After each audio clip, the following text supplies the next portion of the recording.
Good afternoon and welcome to the COVID-19 update on Channels Television. I am Kayode Okikolu. Here are some of the highlights. Well, the race to upgrade the education system in the COVID-19 era is ongoing in BAUCHI State with the construction of model ICT schools for the Northeast. And we bring you the COVID-19 situation in Delta as the state discharges over 1,000 COVID-19 cases. But the battle is not over just yet. Vaccine controversy rages in Australia, and now the Prime Minister has backtracked on comments he made over mandatory vaccination.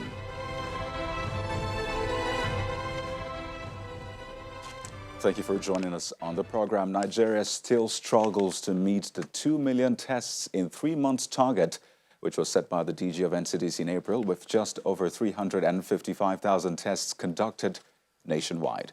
Well, 1 out of 10 of those tests have come back positive for COVID-19, as Nigeria's total confirmed cases stand at 49,895, with the addition of 410 new cases reported in the last 24 hours.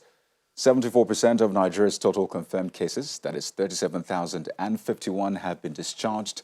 24%, that is 11,863, remain active, while 2%, that's 981 people, have lost their lives to the virus.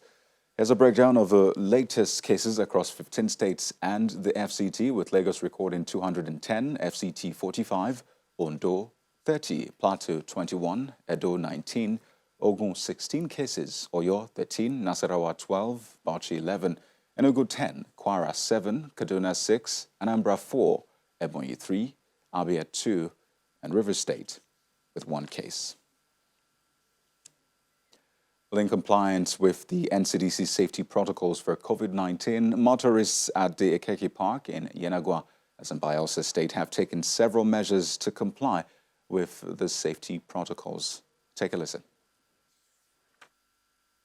Because of the recent situation we find ourselves, federal government give us guidelines. Before you step inside the park, you must watch your hand.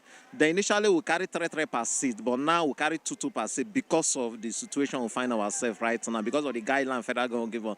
Then before you go inside the bus, you must watch your hand. You must go with your face mask, because the federal government give us those guidelines before we start to operate, because of what we find ourselves in Nigeria here.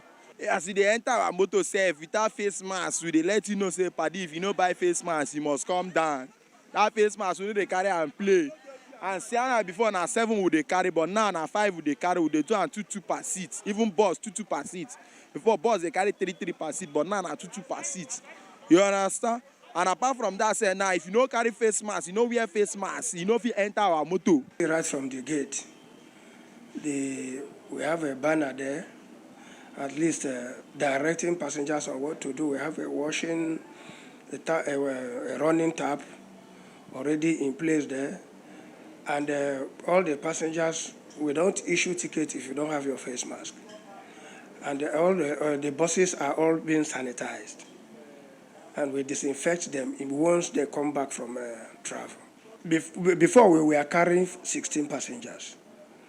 But because of the government directives, because of the COVID-19, presently we are carrying 9. Well, the restrictions that the COVID-19 pandemic has forced on people and activities in the past 6 months is given rise to creativity and increased attention to online learning. In BAUCHI State, Northeast Nigeria, model ICT schools are being built for the region, a project which Governor Bala Mohammed says is impressed with. The work, which is said to be almost halfway completed, will deploy ICT facilities for learning. Governor Mohammed is also optimistic about the prospect of the school for the younger generation, which he says will prepare them to compete favorably in the global market. I am very passionate for this project because of what the lead consultant said. We must be able to prepare our children, our new hope, our tomorrow, so that they can compete positively with their counterparts from either part of the country and other part of the world. Today, the demographics has not been very favorable to us. People are migrating into BAUCHI in thousands and even in millions. But we have not been able to make them useful citizens. We cannot even export labor, even though we have the human capital that has not been developed. You go to Dubai, you go to other developed nations or developing nations where they require labor, you don't see Nigerians. It's not because they don't want to employ them. It is because we have not been able to prepare them. We are going to work with this center very well by the grace of God. Our technical institutions that we have as a state government will be using this place as the recruiting center. And of course, the Northeast, because of the challenges we are facing, we as governors sat down. We have a lot of projects and programs, the Mambila, the oil and gas activities. All this will require a lot of local content labor. And that labor, if we don't take care, it will come from other places or other nations. Let's head over to Delta State, where the government and school authorities say the compliance level at senior secondary schools has been encouraging, with a promise to sustain enforcement and compliance. The state government had distributed safety items to schools in compliance with the guideline by the Federal Ministry of Education and the NCDC. Also, as the students continue their graduation examinations, safety protocols have been largely adhered to, especially with the use of face masks, hand washing, as well as observing social distancing. Delta State has recorded a drop in the COVID-19 cases with a total of 1,646 confirmed cases, active cases at 148, discharge cases at 1,452, with 46 deaths. Okay, since the YS started, the students have been complying. Even the vigilators too, they have been complying. It has been running smoothly, no problem. The children are comported. No, we have not gotten any challenges. The water is available. We pump every day. So you can see the Veronica buckets around, filled with water. The face mask, every child has his or her face mask. The teachers equally have. Well, speaking of graduation examinations, it is day 3 of the commencement of the West Africa Examinations Council examinations at various schools across Ogun State. Students and teachers alike have continued to adhere strictly to the safety protocols as prescribed by the authorities to contain the spread of COVID-19. Speaking to the principal of the Baptist Girls Secondary School, Idiaba, Abeokuta, the state capital, Mrs. Stella Elemwewere passed a vote of confidence on the examination body for a hitch-free conduct of the examination despite the ravaging pandemic. We'll bring you more on that later on. Let's now head over to Niger State, where the authorities have been speaking about measures taken to reduce the spread of the virus in the state. Let's join our correspondent, Emperor Simon. Over the last 1 week, Nigeria has witnessed some sorts of decline in the number of daily confirmed positive cases of COVID-19. And Niger State is also witnessing a similar trend. Over the last 1 week, we've seen that the number of cases confirmed in a day are at the barest minimum, where we have maybe 1 case or 2 in a day, compared to the previous days or weeks and months when the state could record 5, 10, 15, and even more cases on a daily basis. We engaged the Commissioner of Health, who is also a member of the task force on COVID-19 here, and he says that the success being recorded is as a result of the information out there, and that the government has done so much in terms of enforcing adherence to all the protocol in place. What we are trying to do is to do more of sensitization, education and communication. That's the only way, because we believe that we don't want to go back again, to complete lockdown. But community sensitization, we are actually going to mobilize, some of the the NGOs, those gatekeepers in our communities to be able to let them be part of this process. People need to be educated. Some level of activities have been going on there, including simulations. So when coronavirus came on board now, we are not taking unawares. So we just strengthen or consolidate what is already been in existence. to make it more conducive in terms of also equipment and working environment. So for human resource, doctors, nurses, technicians, lab scientists have been trained on how to use the center, including managing the patient. Niger State currently has a total of 232 confirmed positive cases of COVID-19, with 12 deaths so far recorded. In terms of the suspected cases, there are at least 2,000 suspected cases recorded, and out of that number, at least 512 persons are currently being monitored. From Niger State, Emperor Simon for COVID-19 update.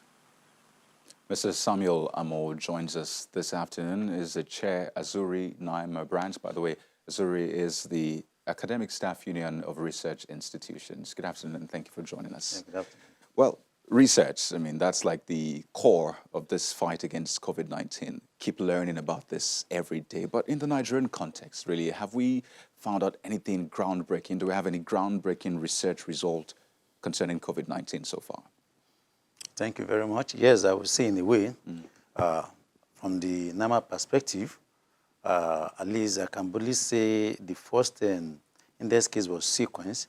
And then the importance of that is that you have ruled out the doubt that it is malaria, it is not COVID, because we've been able to identify this strain with the strain that is found in other part of the world. So we have COVID in the country, that's one. In diagnosis also, we've seen 1 or 2 kits that has been developed internally in the country to diagnose COVID-19. So we say we are moving forward, at least given the resources that we have at hand. We've done quite well in that area. So seeing how far we have come, where we are right now, if we can project into the future, just how long more? I know it's quite tricky to ask that question, but how long more do we have, and what do we need to prepare ourselves for? Well, just as one of my prof would tell me, it's like we're in for it at the moment. Ordinarily, maybe let's look at the next 6 months, 1 year, and then see where we're going to go with this. The caution, my personal opinion on this is that if you look at the trend, every other country that seems to relax and say we are flattening the curve seems to have a second spike. So that will be the caution we should look out for. What will we not do in case we have that scenario? But some people think that might be inevitable, really, having a second spike or a second wave as it is, especially now that we're moving into the rainy season in court. Is there any correlation, really, rainy season and then having increased infections? Is that a possibility? Yeah, there's correlation because science has shown that COVID actually temperature dependent. So one of the reasons why in this part of the world we seem to have less fatality compared to other areas where at the moment there's in a cold region. So we are going to we are trying to mimic the same condition where this virus actually thrived before now. So we will say, well, we should have to prepare. Of course, there are other factors that could be considered, but we have not been there, so we can't say specifically this is what's going to happen. But temperature actually have a role to play. Wow. And also one major factor in understanding this fight or staying ahead is our testing. We have 64 laboratories across the country linked to the NCDC. But when I began the program, we talked about our testing capacity. We set this ambitious goal, reach 2 million tests in 3 months. We're still less than 400 tests in about 6 months of this battle. And the question I keep asking myself is, where is this challenge? But apparently we can scale up, right? We can scale. In short, we are already scaling. As far as the federal government is concerned, we should give them some credit to that. But there are factors also we have to consider in this area. Let's start with the health-seeking behavior of the people. Now, the government has said we want to scale up to this very particular level. I can say boldly that the system the government has put in place has not been tried. And because they are not overwhelmed yet, so that I have not seen places that is, people have gone for testing, they've sit down for 5 hours and not be attended to. So we should look at that. So if you are saying we are not getting the number, we are not testing, there are 2 ways to it. the ethical behavior of the people, are they willing to come out to do the testing? Because until we have a situation that we have people queuing just for election, everything that's okay, they were there 3-4 hours, they didn't attend to it, we cannot say we don't have enough capacity. Yes. Okay. Well, I'd like to thank you so much, Mr. Samuel Amo, is the chair at Azuri Naima branch. Thank you so much for sharing your thoughts with us. Thank you. I'm glad to be here. Well, the vaccine debate is still very much a thing in Australia, and the Prime Minister, as well as experts, have been speaking on it. We have more on this after the break. Please stay with us.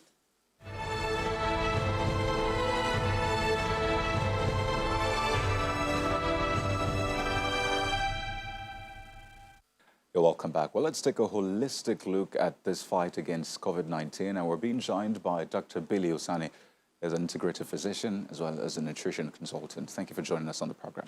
Thank you very much. I know integrative medicine takes a look at the lifestyle.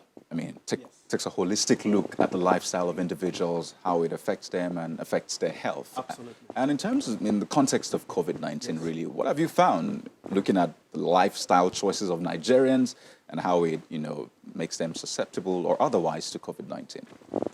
Well, I would say that nutrition is foundational, to in the lifestyle context.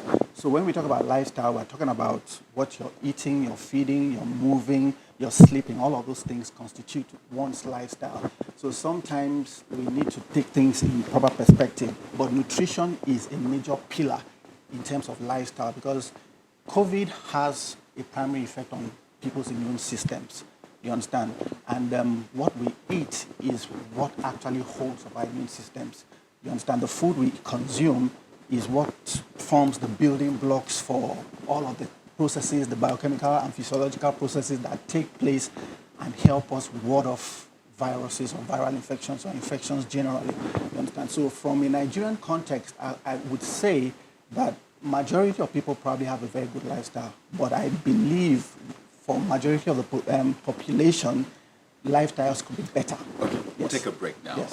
We'll delve into specifics when we return after this time out. Please stay with us.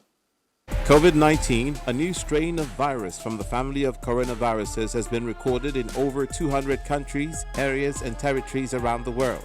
The highly infectious virus is transmitted primarily via droplets of saliva or discharge from the nose of an infected person through coughing or sneezing. These droplets can then be acquired by anyone in close contact through breathing in the droplets or by touching objects and surfaces with the droplets and then touching the nose, mouth, or eyes. While it's been said that some infected persons may not display symptoms, common signs of COVID-19 infection include dry cough, fever, sore throat or diarrhea, and difficulty in breathing. Do you or someone close to you have these symptoms? Call the following numbers.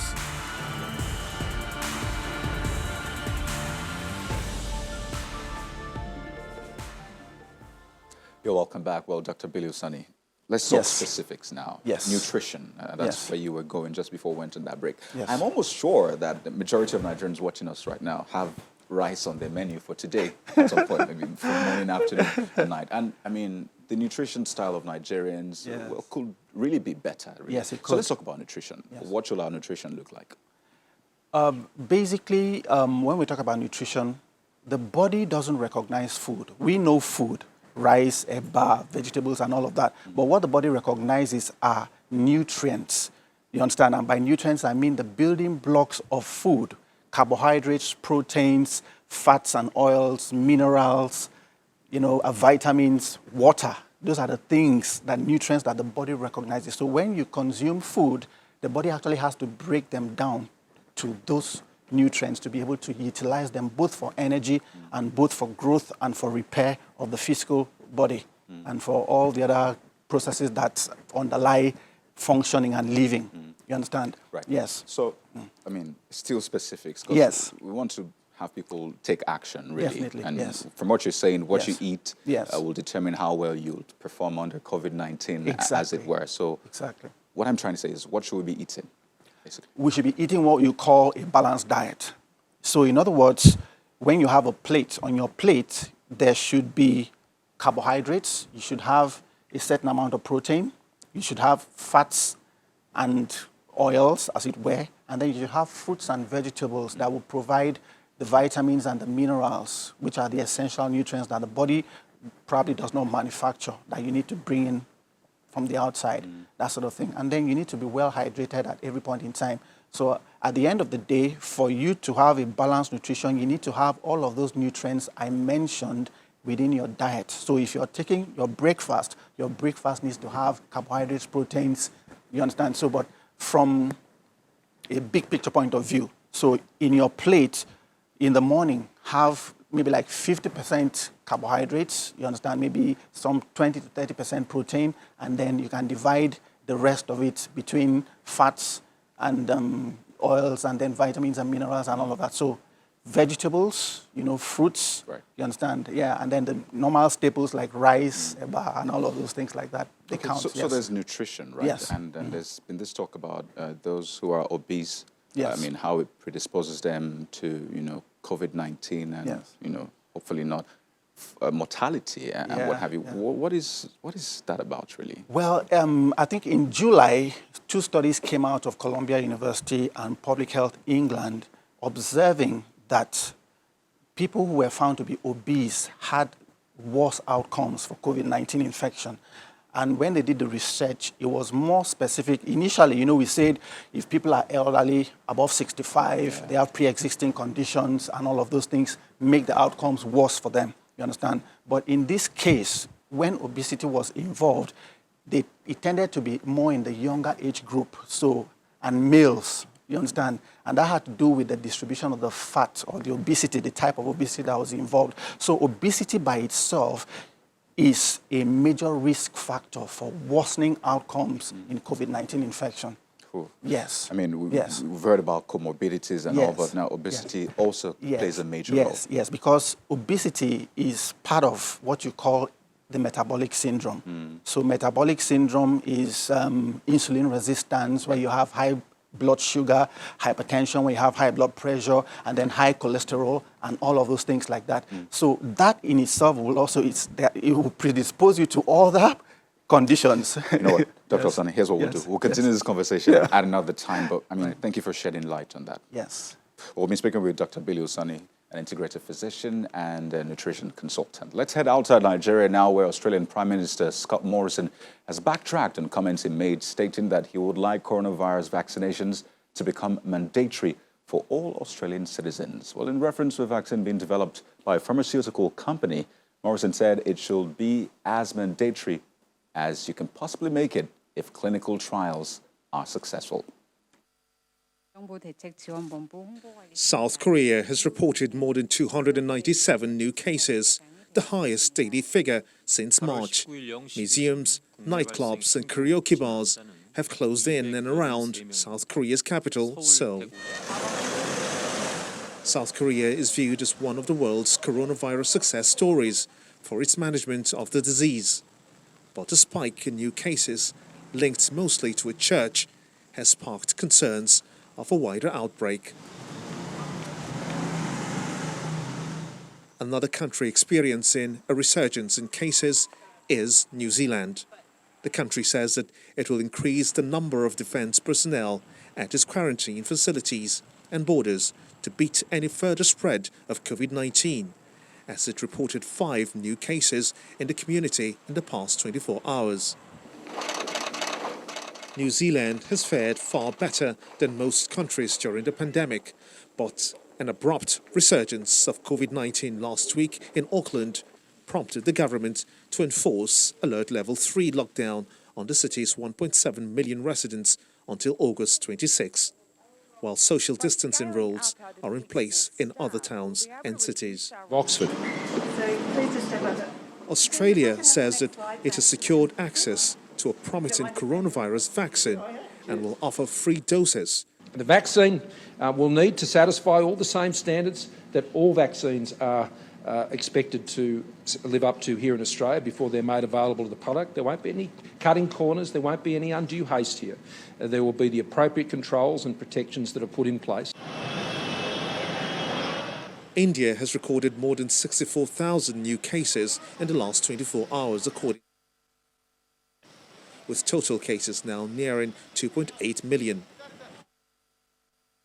But just before we go, let's head over to our website, channelstv.com, where you can find all the latest updates on the pandemic. Channelstv.com, where you can find the story, Brazil approves final tests for J&J COVID-19 pandemic, or vaccine rather. Well, that's the COVID-19 update. Thank you for watching. I'm Kayode Okikiolu. Do stay safe.